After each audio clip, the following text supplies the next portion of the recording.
Hey everyone, I'm Malaria Gaming. Welcome back to my channel and welcome to a Make Your Own Pack video, where I'm going to be going through each of the monsters available right now in the Make Your Own Pack event, and I'm just going to be giving you guys some pros and cons about each monster, which will hopefully help you decide which monster is worth getting, if any. Also, at the end of the video, I'm going to tell you guys what pack I think is the best pack you can make, and I'm going to start off by talking about the epic monsters, then the magic monsters, and lastly the nature monsters. So without further ado, let's get into it, starting things off with Avast. Avast is a water and earth epic monster with the trait immune to freeze, meaning he's the perfect monster to bring in team wars involving water monsters or in team wars involving dark monsters if on defense the enemy has a Krampus. And then Avast also becomes a good epic monster to bring in pretty much any war. When you look at his skills, Mana War is an AoE free skill, so this is an epic monster that can potentially deny all of the enemy team. And if needed to, he can also single stun one of the enemy monsters, and he can give your whole team a 30% shield, which can mean the difference between losing a monster and keeping a monster alive. And on top of all of that, he can even 50% stamina drain one enemy target. What more can you ask for? This monster is absolutely amazing. And in terms of the 4 available epic monsters you can purchase right now, Avast is my #1 recommendation. And so next up we have Goldraw.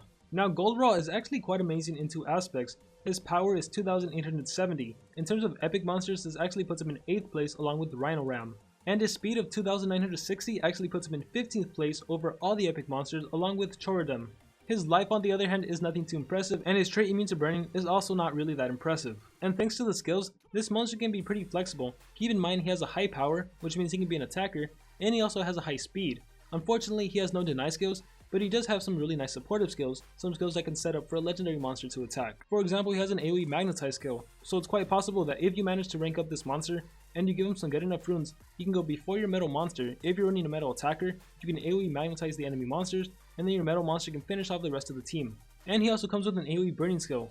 And this is nice simply because the enemy loses a chunk of their life, 15% of their life each turn for 3 turns. It doesn't matter what level your Goldraw is, it doesn't matter that your Goldraw is epic and the enemy monsters are legendary, no matter what, they lose a certain amount of their life. And Goldraw also has a single stun skill. You never know when a single mobilizing skill can come in handy. But on top of that, if you want to run this monster as an attacker, if you want to run this monster as someone who finishes off the enemy team in case your legendary monster failed to do so, maybe you can run your legendary monsters just to deny the enemy and then leave it up to Goldraw. He does have a 55 damage metal base skill, as well as a 60 damage fire base skill, as well as a 45 fire based AoE. And so Goldraw is definitely a good epic monster, but compared to a lot of the other epic monsters, not available here, but in terms of the other epic monsters available, I would say he's significantly outclassed. And in terms of the 4 available monsters you can purchase, I'd still recommend that you get Avast. Moving on though, we have Punchy. And in terms of stats, Punchy is very similar to Goldraw. He's actually a little weaker than Goldraw, but he's faster than Goldraw, and his speed actually lands him in 11th place along with some other epic monsters. As for his trait, he's immune to daze, which isn't necessarily that helpful.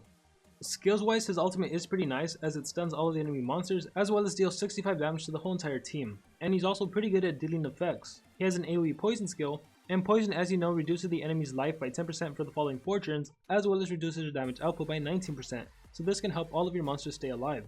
And he also comes with an AoE burning skill, which once again reduces the enemy's life by 15% for the following 3 turns. So Punchy is the kind of epic monster you want to give speed runes to, or team speed runes, and you pretty much just want to focus on applying DOTs to kill the enemy monsters. And like I mentioned previously, Avast is still my #1 choice, followed by Goldraw, followed by Punchy. And as for the last available epic monster, Anitis. And I honestly somewhat forgot this monster existed. His stats are nothing too amazing. Her trait is immune to blind, which is one of the most useful traits. However, it's not one of the traits that's like immune to possession, stun, or freeze, which really stand out. As for her ultimate skill, it's an AoE free skill, so you can never go wrong with this. It's an absolutely amazing ultimate skill. She can give your whole entire team a damage boost, or she can give your whole entire team stamina regeneration and increased accuracy, so she has some good supportive skills there. She can also 50% stamina drain one enemy monster, and she even has Furious Bubbles, which is an AoE blind skill. And blinding is pretty much the next best thing to being able to immobilize, because when the enemy's accuracy is reduced by 50%, most of the time they're going to be missing. And overall, I like this monster's flexibility. She can give your team precision if you need that accuracy, she can give them a damage boost if you need to deal that extra damage, she can blind all of the enemy monsters as well as stamina drain one of them, and so I'd have to say between the 4 epic monsters available, I'd actually rank her #2. And thus, the #1 place still goes to Avast. If you're deciding on an epic monster to purchase, you want to go with him. And now we can move on to magic monsters, Mr. Flaky. And so what can I say about Mr. Flaky? His stats are nothing too impressive. His speed is 3,399, which makes him easily able to be immobilized by the enemy monsters, especially when his trait is immune to daze, not immune to possession. just about every single magic monster can possess you nowadays. I will say though that this speed is the exact same speed that Egg Eater has, so if the enemy has an Egg Eater on defense, you can realistically bring Mr. Flaky to fight against it. I do want to mention his ultimate skill as it is kind of unique, deals very heavy special damage to all enemies and sends them back in time.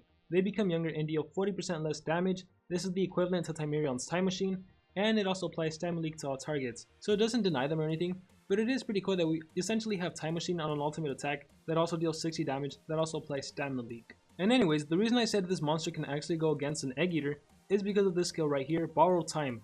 Deals moderate special damage, target can't attack on the next turn, requires cooldown. This skill also appears to be stolen from Timerion, as it gives time stop to one of the enemy monsters. Now unfortunately, unlike Timerion, Mr. Flaky doesn't get an extra turn, but this skill can be used to immobilize just about any single monster, except a Timerion or a Totem. Mr. Flaky also has a skill called Hard Time, which reduces the enemy's damage output by 100% for the following turn. So if you use this skill against the enemy attacker, you don't have to worry about that monster eliminating your monsters. And that's pretty much it in terms of skill. He does also have an AoE slow, which doesn't really land most of the time. However, if you're able to give this monster increased accuracy and then use the AoE slow, it can be a really powerful skill. And so overall, I really do enjoy this monster a lot. I love his design, I love the skills, he's a little more unique than the other monsters, but I wish he would have had a better trait. Immune to Possession would have made him a lot better, and I wish he could have been a little faster, but like I said, he can at least still put up a fight against an enemy Egg Eater. But anyways, moving on, we have Singularis. So starting things off with stats, nothing too impressive here except for his speed. 3454, this is a pretty good speed. It doesn't however match up against 3465, which a lot of magic deny monsters tend to have. And furthermore, for his trait, he's immune to instant death. Once again, when you're a magic monster, it really benefits you to be immune to possession. However, Singularis definitely still has its uses, primarily because of this skill right here, Paradox. After 4 turns, all enemies will die. So if you ever find yourself in a situation where you know it's going to be a long battle, where you know you can stall enough to use Paradox and beat all of the enemy monsters before turn, then Singularis is a monster for you. Singularis is also really good to use against bosses in an adventure map, so if you're having trouble with any boss in an adventure map, be sure to get Singularis because Paradox makes it super simple. But anyways, going back to Team Wars, an Earth / Magic Wars, that may be a really long battle, or a Nature / Magic Wars, that may be a really long battle, or maybe a Magic Nature Legendary, or maybe an Earth Nature Legendary, that can be a really long battle where you can use Singularis to easily win in 4 turns. Especially when Singularis himself has a skill called Singularity, which removes 50% of stamina from all targets and applies Stamina Leak to all the targets. So after using this skill, the enemy is going to have a really hard time recovering. Because can you just imagine, for example, pairing this monster up with someone like General Thetis? General Thetis starts the game off by doing Stamina Devours, all of the enemy monsters have no stamina, Singularis then uses Paradox, all of the enemy monsters recharge, when it's Singularis' turn again,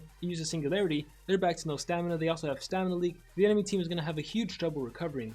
So Singularis definitely has his uses. And between Singularis and Mr. Flaky, I would have to recommend Singularis. And as for the third monster, we have Malaria.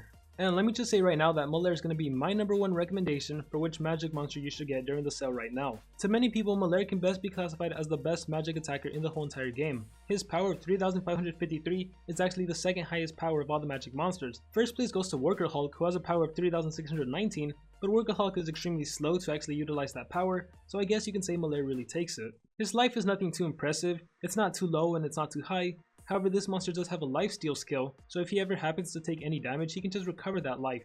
And as for his speed, he has 3454, which is a pretty fast speed. Now of course it's not 3465, but that doesn't matter because 1, Malaria is an attacker, and 2, his trait is immune to possession, so even if the enemy has a monster on defense that can AoE deny that's running all speedruns, that doesn't matter, he's not going to be able to possess Malaria. So right now we have what's pretty much the strongest hitter in the magic category, who has a pretty decent life that can also lifesteal, and who at the same time is pretty darn fast and can't be possessed. His ultimate attack is a magic based AoE that deals 80 damage to all of the enemy team. This would have been better if it was special based, but still 80 damage is really significant. And just take a look at how powerful his skills are. 60 damage, 28 stamina, only has a 1 turn cooldown, and it's special based, so regardless if you attack the magic monster or the non-magic monster, you can pretty much bet they're gonna die. And at the same time, this is also the lifesteal skill. So if Malaria happens to be injured when he uses this skill, he's not only going to be eliminating the enemy monster, he's also going to recover his life pretty much to full. He also has a magic based skill that deals 55 damage, costs 34 stamina, only has a 1 turn cooldown, and it applies bleeding, so this is a really good skill to use against a non-magic monster, and most likely, unless you have really good runes, that 55 damage won't be enough to one hit the enemy monster, but it's a good thing that you also apply bleeding, because then that bleeding might take out that extra life you needed to eliminate the enemy monster.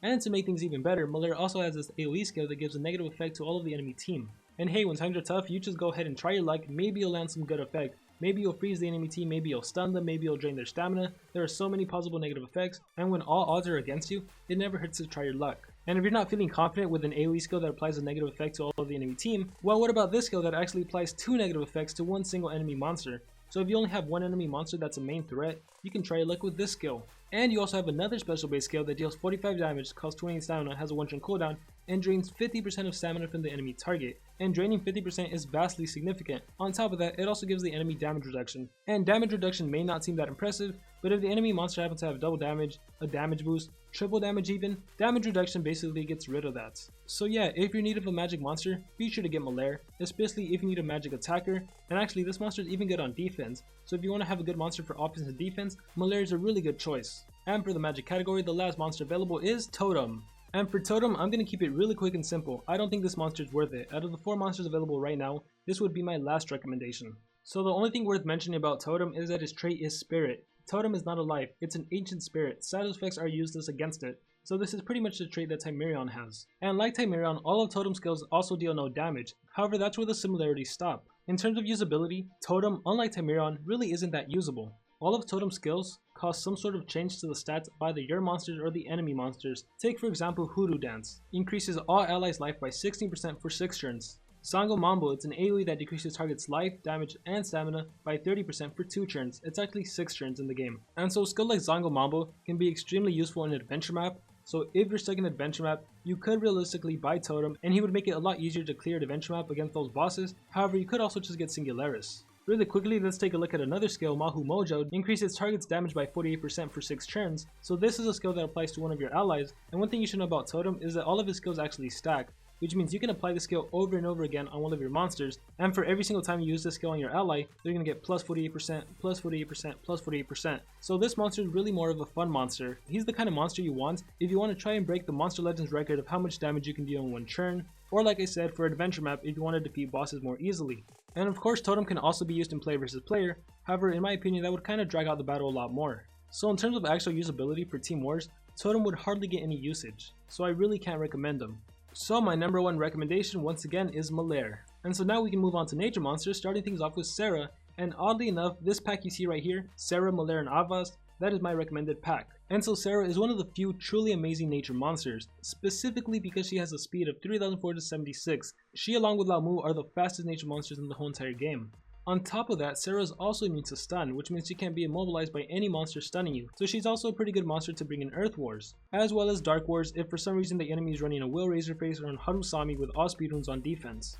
And just check Sarah out, she actually has a 0 cooldown stun skill, and considering she is crazy fast, 3,476, that is faster than most deny monsters. I've said this in the past that most deny monsters tend to have a speed of 3,465, so given the fact that she's faster than them, if they're not immune to stun, she can immobilize them. And she actually also has another stun skill, except it has a 2-turn cooldown, but it also gives her energy regeneration, which means if you actually start off with Woolly Crush, you'd most likely never have to recharge during the game. And to take a look at some of her other skills, she also has Red Wool Shield. This skill gives your whole team a damage boost, that means you're going to deal 50% more damage, and immunity to freeze as well as immunity to stun. This is fantastic because you can also use Sarah in any team wars involving water monsters, and also in any team wars with dark monsters if Krampus is on defense and you have better runes than Krampus. Because you can start the game off with Sarah and give your whole team immunity to freeze and immunity to stun, which pretty much makes the enemy deny monster useless. And if you wanted to, you could also give your whole team immunity to burning and poison, as well as a chance to get haste. And considering a lot of nature monsters tend to run AoE poison, this skill actually might be useful. She can also deal 50 damage while self-healing by 30%, as well as running a 45 nature base skill that has no cooldown, which means it's spammable and applies poison. So Sarah is a truly fantastic nature monster, you definitely want to get her during this sale. Next up though, we have the Judgment. And so Judgment is just a really good nature attacker. Some people might argue he's the best nature attacker. His power of 3,542 actually is the highest power of all the nature monsters, so I guess stats wise he is undisputably the best. And even for an attacker, he does have a pretty impressive life, almost 30k, 29,556. The one downside to the Judgment is his speed of 3,377. This is rather slow, however that's usually the case when we have attackers. If a monster has a really high power, they tend to be pretty slow. And I guess another bad thing about the Judgment is that he is vulnerable to being immobilized. Monsters like Sarah can easily stun the Judgment, and monsters like Lamu, who is a breedable nature monster, can also easily possess the Judgment. As for his skills, he does have an AoE nature based skill that deals 85 damage. Like always, if this was special based it could have been a lot better, but it is still a really powerful attack. The Judgment has a 50 damage nature-based skill that heals his life by 30%, so he doesn't really have to worry about any damage he takes, because while dishing damage himself, he also recovers his own life. He has a 55 damage spammable special-based skill. This is perfectly for when going up against another nature monster. He has another 50 damage nature-based skill, except this time instead of recovering his life immediately, it grants himself life regeneration, so for the next 3 turns, he's going to be recovering 20% of his life. This monster is really sustainable in terms of life. And he also has another special base skill that deals 65 damage with a 2-turn cooldown. 65 damage special base, this is a perfect skill to take out the enemy nature monster. And you can also decide between 2 AoE skills. He has an AoE poison skill as well as an AoE 45 nature base skill. And so the Judgment is a truly fantastic nature monster. If you're in need of a nature attacker, I would say go for the Judgment. If you don't really need a denier like Sarah, also keep in mind that Lao Mu is breedable, which means if you have Galante and Earthram, you can actually breed Lao Mu, which means you might not need Sarah. So if that's the case and you need a nature attacker, go ahead and get the Judgment. So anyways, next up we have Silvanus. So I think Silvanus is a monster that gets overlooked a lot. It has a power of 3498, which is the 3rd highest power of all the nature monsters. Silvanus' life however is on the very low end, having the lowest life of all the nature monsters, and also the speed isn't that high. It is slightly faster than the Judgment, but it's still pretty slow. And so when it comes to attackers, you can argue whether or not it matters that their life and speed is slow, because typically you run another monster that can deny the enemy team, and the attacker is just there to attack. But in my opinion, it's still pretty nice when they have a higher than average life, just so if for any reason the enemy monster does attack you, you want to be able to survive. And like many nature monsters, Silvanus is immune to poison, which doesn't really help it out. Considering their Sarah and Lao Mu for nature monsters, they can easily immobilize Silvanus. For the ultimate skill, it's a nature-based attack that deals 65 damage to all of the enemy monsters, but as a nice little bonus, it also gives all of the enemy monsters burning, as well as it gives all of your whole team life regeneration. So this is a pretty darn good ultimate in my opinion. Skills wise, Silvanus has a special base skill that deals 60 damage and it has no cooldown, so this is spammable. And it's obviously a really useful skill to use against the enemy nature monster. And if you thought things couldn't get any better, check out this special base skill that deals 65 damage and it also gives poison. And if the enemy is using Sarah on defense, Sarah is immune to stun, not immune to poison. So if you deal that initial 65 damage and Sarah still stays alive, you can hit her with poison and that'll potentially kill her. And the same thing can be said for Lao Mu. Lao Mu isn't immune to poison, she does however have Harden, so there's a 20% chance you might miss, but 80% of the time you will be landing that poison. But overall the poison is just icing on the cake. This is still ultimately a 65 damage special base skill. And if you want to, you can run this skill that restores 50% of all of your allies' health, or you can run this 45 nature based attack that gives your monster life regeneration, or like many other nature monsters, Silvanus also has an AoE poison skill. Or you can run this nice little skill that actually heals your life by 100%. The problem to this skill is that you actually stun yourself. Oh, and you also give yourself a damage boost. And for some people, when they see that this skill actually stuns yourself, they don't like it whatsoever. I urge you guys to take another look. This skill can still be used in a number of situations. Take for example if you've been stunned already. After you get stunned, you become immune to stun for the following turn. So let's say your Silvanus was recently stunned by Sarah, and then you took quite a bit of damage. On the following turn, you can use Replenishing Beam to heal all of your life by 100%, you'll be back to full life, and you get a damage boost, and you won't even get stunned because you were recently stunned. Or let's say you find yourself in a situation where you got 2-turn possessed. Well, if you do get 2-turn possessed, on the first turn you're possessed, instead of wasting the turn recharging, you can just recover your life all the way back to 100 and stun yourself, and on the following turn it doesn't matter that you're stunned because you're possessed anyways. Or obviously, if you ever anticipate getting yourself some sort of immobilized, whether it be freeze, whether it be stun, whether it be possessed, if you think the opponent is going to do that against you, you might as well just use Replenishing Beam to recover your life all the way to full health. And as a final note, even though you do stun yourself, what if you were on the verge of losing? Wouldn't it be better to heal yourself by 100%, immobilize yourself, and then maybe have a chance of winning as opposed to just not healing your life and just losing? I don't know, that's my take on it. So Replenishing Beam in my opinion is a pretty good skill. And so when compared to Judgment, Judgment is stronger, Silvanus is slightly faster, Judgment has a lot more health, Silvanus has a lot less health. Both monsters have a special base 65 damage skill, however Silvanus' special base skill also gives poison. The Judgment had a special base skill that deals 55 damage and is spammable. Silvanus on the other hand has a special base skill that deals 60 damage and is spammable. Both Judgment and Silvanus have a skill that can give themselves life regeneration, and Silvanus when compared to Judgment is a little more friendly because of the team 50% life heal. And so overall Silvanus is also a pretty good nature monster. I'm actually going to bring the question to you. Who do you guys think is better, Judgment or Silvanus? Please let me know in the comments below, and also please be sure to explain why you think one monster is better. As for the last nature monster, we have Plymouth. And Plymouth is another monster that I guess can best be categorized as an attacker, but he can also do a little bit more than that. I'll get into that in a bit. A power of 3,432 puts him in 7th place of all the nature monsters. His life of 26,540, this is also like on the very low end, making him the monster with the second lowest life. First place, as you all know, goes to Silvanus. And as for speed, 3399, this is pretty slow. He's faster than Silvanus, he's faster than the Judgment. Actually, this speed puts him in 7th place in terms of nature monsters, but again, it's still very slow. And like almost every nature monster, he's immune to poison. I'm not even going to talk about that anymore. It's not that great of a trait to have. So anyways, let's first start off with the basic skills. Think this. It's a 50 damage special base skill that has no cooldown, so this is spammable. This is obviously a really good skill to use against the enemy nature monster. Oh, I'm Thankful deals 50 damage. It's also a special base skill. It however has a 3-turn cooldown, which seems pretty darn high. It does however give the enemy poison, and it heals yourself by 30%. Plymouth, like many nature attackers, has an AoE poison skill, so we'll skip that for now. And so let's take a look at Gobble It Up. This skill deals 45 damage to an enemy monster. It has a 3-turn cooldown, which you may be thinking is pretty high, but check it out. May give regeneration to all of your allies. So unlike the other nature attackers like the Judgment or Silvanus that attack the enemy monster and give themselves life regeneration, this monster actually gives life regeneration to your whole team, which can obviously help them stay alive during the whole entirety of the match. So this is in my opinion one of the most fantastic skills Plymouth has. Plymouth also has a skill called Clever Bird, which actually makes all the enemies become weak to nature attacks. And this is an AoE skill, so if you use this skill and follow it up with something like Explosion, now all of the enemy monsters get hit even harder, including the enemy nature monster, because now that monster is weak to nature attacks, and the enemy monsters would also be poisoned. And as for the last skill, it's another AoE that has a 50% chance to poison and stun, so if you somehow manage to give this monster increased accuracy, you're also going to be immobilizing all of the enemy team. So in the right scenario, Plymouth can actually be pretty good. And so with that being said, my personal #1 recommendation is still to get Sarah, Malaria, and Avast. Sarah specifically if you want a nature denier. If you want a nature attacker, well, look nowhere else than the Judgment or Silvanus. And I'm really curious to hear what you guys have to say about these two monsters. Who do you think is better and why? Please let me know in the comments below. But anyways, that is actually going to conclude this video. I really hope you all enjoyed it. I really hope this video helps you to select a monster to purchase, whether it be all 3 monsters or just 1 monster. Good luck to everyone. I hope you guys can get whatever monster you want to get. And like always, remember to dream big and pursue your passions.